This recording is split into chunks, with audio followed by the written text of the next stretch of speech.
প্রায় 2 দশক পর তসলিমা নাসরিনের কলকাতায় ফেরা।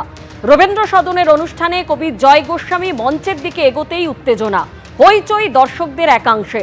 মঞ্চের দিকে এগিয়েও হইচইয়ের জেরে মঞ্চে না উঠেই দর্শক আসনে ফিরে যান কবি।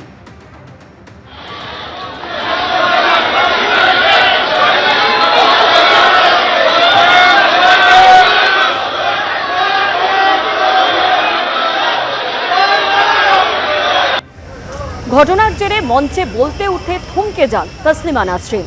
দর্শকদের শান্ত হবার আবেদন জানান লেখিকা।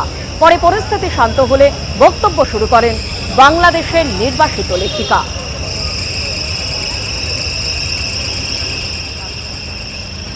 কবি জয় গোস্বামী এখানে আছেন, আপনি যদি একটু মঞ্চে আসুন, কিছু বলুন।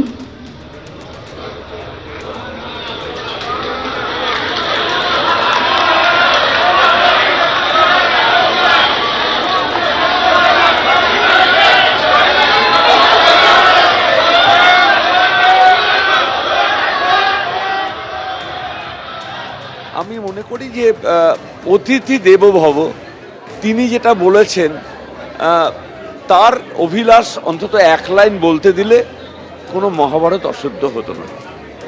যারা আজকে তসলিমার কথা শুনতে এসেছেন তারা তো গত 19 বছর ধরে তসলিমার কথা শুনতে না পাওয়ার যন্ত্রণা তাদেরকে পুড়িয়েছে, জ্বলিয়েছে, কষ্ট দিয়েছে।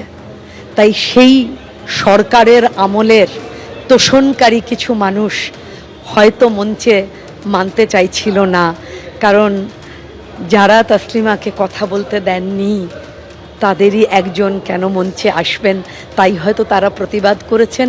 এ ভালোবাসারই আর একটা নামান্তর বলা যায়। দেখুন, এটা তো কোনো আগে থেকে নির্দিষ্ট কিছু ছিল না। তসলিমা হঠাৎ ডেকেছেন, আমাদের তাতে কোনো রকম ভূমিকা ছিল না, এবং দর্শকরা তাকে এতটাই অপছন্দ করেন দেখা গেল। সুতরাং এটা একটা ওই কারোর নিয়ন্ত্রণের বাইরে একটি ঘটনা। আমার ধারণা এটাই হয়তো জয় গোস্বামী হয়তো জানলেন যে আজকের বাংলা কীরকম।